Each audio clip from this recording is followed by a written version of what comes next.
Les voitures électriques ont manifestement le vent en poupe. Mais quels sont leurs avantages et leurs inconvénients dans la pratique? Pour en avoir le cœur net, nous avons roulé d'Ostende jusqu'aux Hautes-Fagnes. Il fait moche à la côte, mais la perspective d'une excursion d'un jour avec une voiture électrique d'environ 70 000 € nous réchauffe un peu le cœur. Hélas, après une nuit de branchement sur la prise électrique, ce n'est pas les 100% espérés qui s'affichent au tableau de bord pour indiquer que la batterie est chargée à fond. Avec une telle autonomie, pas de quoi atteindre les limites de la province, sans même parler de l'autre bout du pays.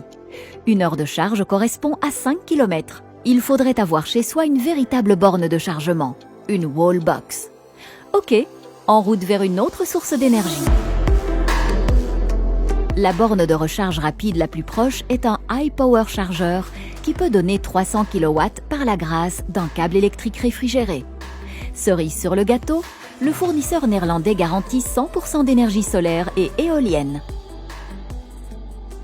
Nous tentons de commencer la recharge en utilisant l'appli FastNed, mais sans résultat. Une autre borne, même histoire. Les bornes 3 et 4 ne donnent pas d'électricité non plus. Nous appelons le service clientèle. Au deuxième essai, ils parviennent à lancer à distance un cycle de recharge. Mais ça ne peut pas marcher comme ça pour tous ceux qui viennent ici.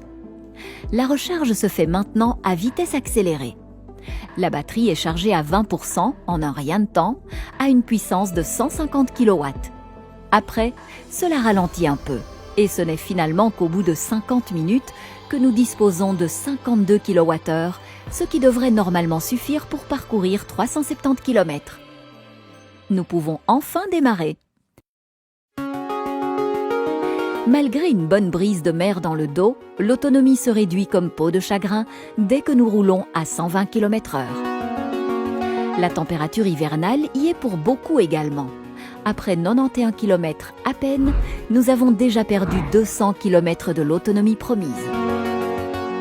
Comme il nous reste encore un bon bout de chemin, nous nous arrêtons à Tronchienne pour une nouvelle recharge. Nous devrions y trouver une borne utilisable avec notre badge Plug Surfing. Plug Surfing est une plateforme regroupant plusieurs fournisseurs de bornes de recharge dans toute la Belgique. Mais pas de chance, la borne qu'il nous faut se trouve de l'autre côté de l'autoroute. On prend l'autoroute jusqu'aux prochaines bornes rapides sur le parking de Wetteren où on recharge sans problème chez Ionity. Sans problème, ça veut dire attendre 1 heure avant que la batterie soit à nouveau rechargée à 90%. On ne peut pas vraiment parler d'une recharge rapide.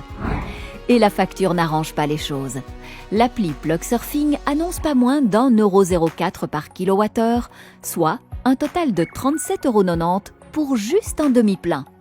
Dans la réalité, nous ne payons que 31,32 € pour 36,50 kWh. C'est le double de ce que consomme un moteur 2 litres moyen à essence. Avec toutes ces interruptions, la journée est déjà bien avancée et il est clair que nous ne verrons pas les Hautes-Fagnes aujourd'hui. Nous décidons de passer la nuit à Louvain et nous garons la voiture sur un emplacement libre à côté d'une borne de recharge publique. Nouvelle journée, nouvelle perspective. La batterie et le conducteur rechargés à 90%, nous laissons Louvain derrière nous et nous franchissons la frontière linguistique. Nous grimpons au-dessus de 500 mètres. La température baisse régulièrement et la capacité de la batterie descend elle aussi à vue d'œil. Après 142 km, depuis le départ de Louvain, l'autonomie a baissé de 220 km. Il nous reste encore de l'électricité pour 110 km et nous devons encore monter.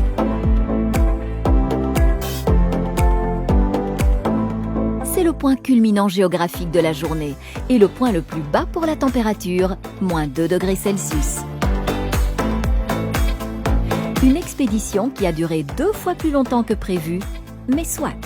Entre-temps, il nous reste à peine pour 60 km d'électricité dans la batterie. La première priorité est donc de dénicher une borne de recharge. Et quelque chose nous dit que ça ne va pas aller de soi. Mais les dieux des Fagnes nous sont favorables. Nous trouvons une charging station à Jalais, pas très loin. Sauf que sur Google Maps, l'endroit est au milieu des bois. À en croire l'appli, il devrait y avoir ici une borne de recharge, mais rien.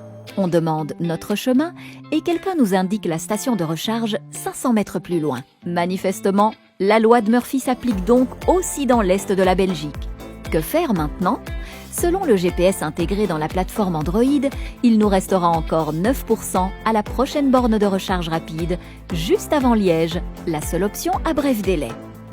Nous roulons le plus doucement possible pour ne pas gaspiller une once d'énergie et nous coupons la ventilation, le chauffage des sièges et celui du volant. Quand on part du point culminant, on roule heureusement surtout en descente.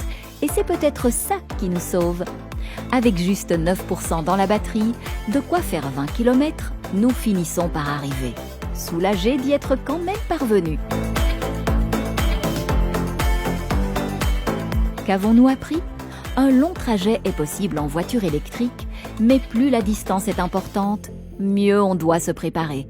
Veillez à avoir la batterie chargée à fond avant de partir et évaluez votre autonomie réelle en fonction des circonstances.